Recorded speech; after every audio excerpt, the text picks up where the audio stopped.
Good morning, and welcome back to Saturday Morning Coffee on Alcove.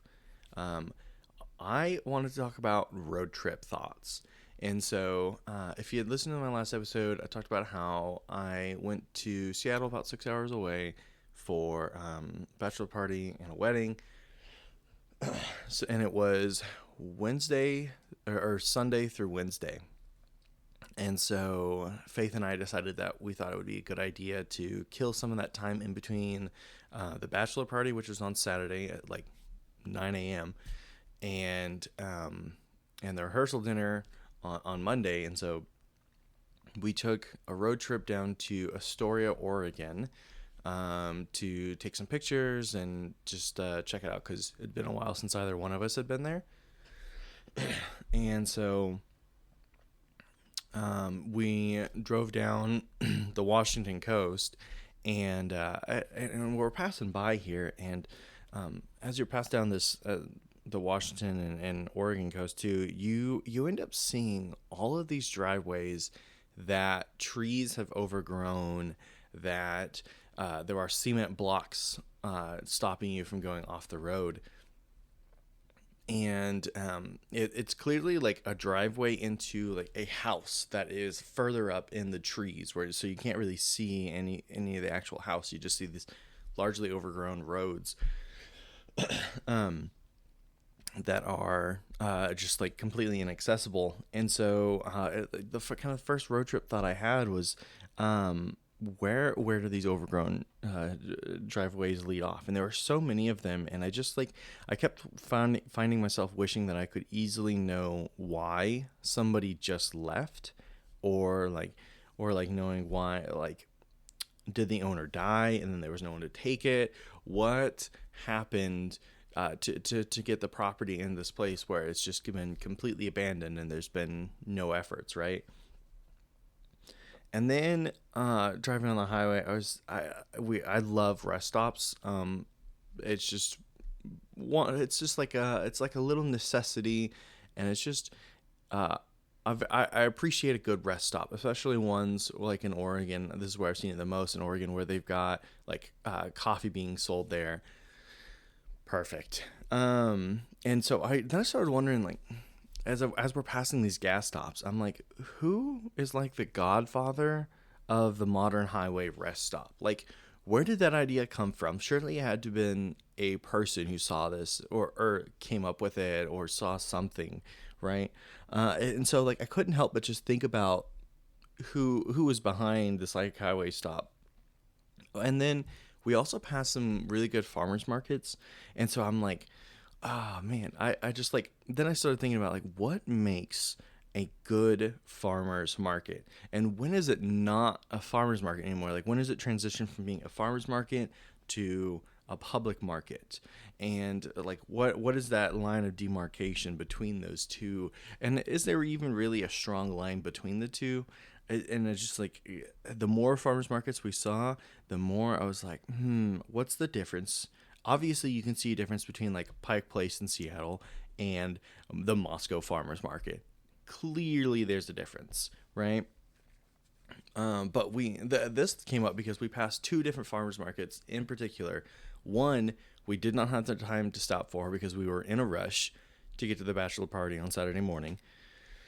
And it was just off the highway and in this like grove surrounded by like a wall of like very large trees, and it was huge, and it was in an area that I wouldn't expect a huge farmer's market, but I was obsessed with it. All I could do was sit there in the car and just think about wanting to be there, and oh man, how much I would have loved it, right? But then we got to Astoria on Sunday, and they had this farmer's market going on too, and which was great. I mean, this place, I'm just gonna say it, and I'm a huge supporter of the Moscow Farmers Market. This place, I think, was just as good, if not maybe slightly better than the Moscow Farmers Market. And I just love their setup. You walked in, and on one side, all of the food was put together in one spot. So it was like a little food court. You could go down there, you could look around and see which food you wanted. And then to the side of that was the actual farmers market. And so that's where all like the like the local authors and the I really didn't see that many farmers, maybe like one or two stands. It was a lot of like craft stuff and like I said, local authors, flowers. I think there was maybe like two farmer stands, and then miscellaneous stuff. And so I loved that farmer's market. And I'm like, that only made me start thinking about what makes a good farmer's market. Like even more, that thought just like kept being pervasive throughout the rest of the trip. And so I got back here and I started doing the research on all of these. And now I have information to share on each one of these obsessive thoughts of mine from my recent road trip. And by the way, we have iced coffee today again. Okay, so for the abandoned homes, it's the information I could provide on this was, or I could research on this was like how to take ownership of these abandoned homes. And so when someone does die, there's like not a will to say who gets the house. Some states in the United States will hold that property indefinitely for the original owners, this is for abandoned. If there's abandoned property, like these houses that maybe somebody just up and left one day, right? The state will hold it indefinitely for the original owners or heirs to claim it. It can become state property and then auctioned off. Now if the owner did die, you can also either find who is the owner or like where does that ownership lie by going to check the county property tax records and find the name of the owner, and you could like make an offer on it, or you can just squat on the property long enough. And the range I was seeing was you'd have to squat for like 5 to 25 years between most states to be able to like legally take that property and claim it as yours. So if there is no heir, it goes to the sibling or the sibling's children, or the state takes it. Those are kind of the options of what happens with these abandoned homes. I guess the best route here is the property tax records, to be able to find who owns abandoned properties. I'm wondering, I didn't look up about how private those records are from state to state, but I imagine it's public record, right? So I'm sure most states, except for like the most private, would have it pretty easily accessible if you really wanted to, like, if you could find the address of the property and then go to your county tax records office or tax assessor maybe, and they'd be able to find out who actually owns this like abandoned house that might be like next to you or down the road that's always bothered you. I think maybe I did know this a long time ago. Maybe, and I just like forgot, like, because when I was researching this, I was like, I feel like I already knew this, but I've definitely never taken the initiative to try and do it before.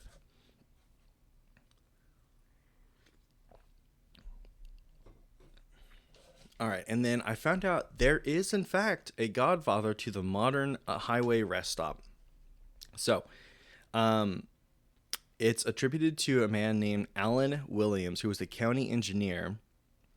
And the story goes that he saw a family having a picnic on a tree stump on the side of the road, and then he started to realize that numerous people were doing this. And so he... Now, there's disputed evidence whether it had actually happened in Connecticut the year before in 1928 or whether it was him in Michigan in 1929.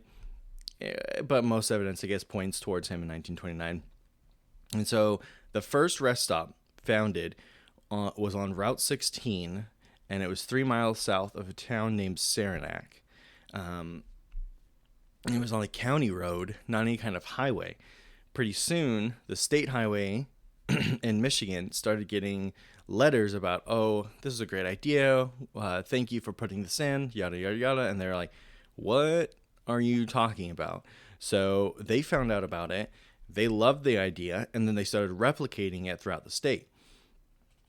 And it did not take long for this to spread. By the 1950s, it was countrywide, and by the 1960s, it was being used as it was given priority because it had shifted from just being this, the purpose being let's provide some basic amenities for people, to this is now a safety effort that we can use these on highways, on these long stretches of international or interstate highway. We can use these as safety mechanisms for people to pull over, stretch, maybe get some coffee or some kind of other drink. They can go to the rest stop, just freshen up, take care of themselves, right? So pretty soon, they also started being kind of a reflection of like the state's efforts and use. Is the state appropriately using money? And so rest stops on highways ended up having this like multi-function of like both governance and so like supporting the people. And so I'm going to link the full history of rest stops. I found a website that was incredibly helpful in providing this like detailed history of highway rest stops. It's actually pretty interesting. Even if you're not a history buff, and it's not dry at all. So maybe it's a little dry for some people, but I definitely think it's worth the 10-15 minute read to just like find out the history of this stuff, especially if you've ever passed a guest stop and just like wondered like, why do we have these, where do they come from, what's the purpose. This was just like a really great idea, and now that little itch of curiosity has been scratched. All right, on markets.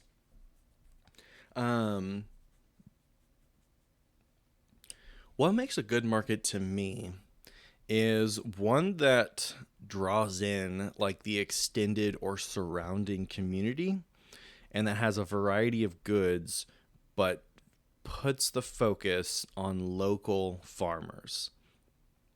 And so in my research of this, trying to figure out what by the way, what makes a good market, obviously extremely subjective. But what makes it a public market versus a farmer's market is pretty small details, in that a public market is usually in a permanent structure and is year round, but a farmer's market not usually in a permanent structure and is not year round. Everything else, like between the goods they offer, the services that can be available, their functions in a community, all of which exactly the same. Really, the only difference is whether they're year-round or not, and whether they're in a permanent structure or not. And even in that permanent structure one is obviously, up for debate, and can be obviously a farmer's market can use like a permanent structure to shield the market. And so it's pretty small details here that actually separate the two. And so obviously you see Pike Place, that's a public market, but any of those open air markets that you see in like small towns or like in parking lots of a city, those are going to be technically classified as farmers markets. And then I don't know what I expected, but I thought maybe farmers markets were going to be have a higher count, I guess, in the U.S. But in 2019, it wasn't until 2019 that the number of farmers markets in the U.S. began to approach 9,000. I think it was like somewhere around like 8,800 or 8,700 farmers markets in the U.S. And that didn't really make sense. But if you look at the graph, I guess the number of farmers markets did rapidly expand in the 2000s. And I wonder how much of that was due to like millennial like push for organic food. And then so communities saw a better opportunity to market that by, this is all conjecture, but to market to that crowd by offering, local farmer food, And so I wonder if there's any crossover between that phenomenon and the increase in popularity or increase in the number of farmers markets. This also makes me wonder, like, there's got to be another classification out there, and I guess this all just comes down to semantics, right? What do you consider like the open air markets of, like you would see in movies about the Middle East? There's always an open air market scene. Are those called open air markets, or like do we, like, from our Western standard, do we consider them farmers markets? But they're year round, so do we consider them public markets? Great. Now I've got more stuff to researching. I didn't research this one, and now it's gonna bug me until I actually start researching it. Okay. Well, moving on from road trip thoughts, I just had one more thing. I just wanted to say that my flowers and my veggies are nowhere near close coming in, but my flowers on my patio garden are coming in really nicely. And I recently heard, I have trouble like Googling to find exactly what I want about how to like improve this patio garden. Like, patio garden is a good place to start, but so much of it is about food, and I'm not necessarily trying to grow food back here. I just wanted to look pretty. And one of the books that I was reading for the summer reading list, somebody actually, one of the characters actually asked another one about their gardening, is like, oh, is it decorative versus table gardening? And I was like, oh, that's a perfect way to put it. And now I need to see if other people use this term decorative versus table gardening, because decorative gardening is exactly what I'm going for. And so I've never heard it put that way, and I just wanted to share that because I thought maybe that might be interesting or helpful to somebody else on here. Anyways, I'm taking a lot of lessons about my gardening efforts this year. Each year I get a little bit better and a little bit better, and maybe next year's garden will actually look really nice. But it's looking nicer every year, and I'm getting a little bit more competent with the green thumb on these plants and flowers and stuff.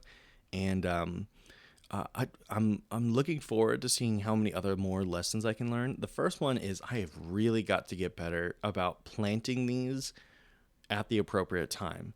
I planted all these plants super late because I was worried about all the cold snaps we kept having, and so I didn't think it was a good idea to put it out. But now, with everything being so delayed, we're like halfway through summer, it feels like, and I don't really have any like actual budding flowers yet. I feel like it's going to be too late to fully enjoy it. So maybe, I don't know, maybe I just need to trust that these are natural plants and they can survive a bit of cold,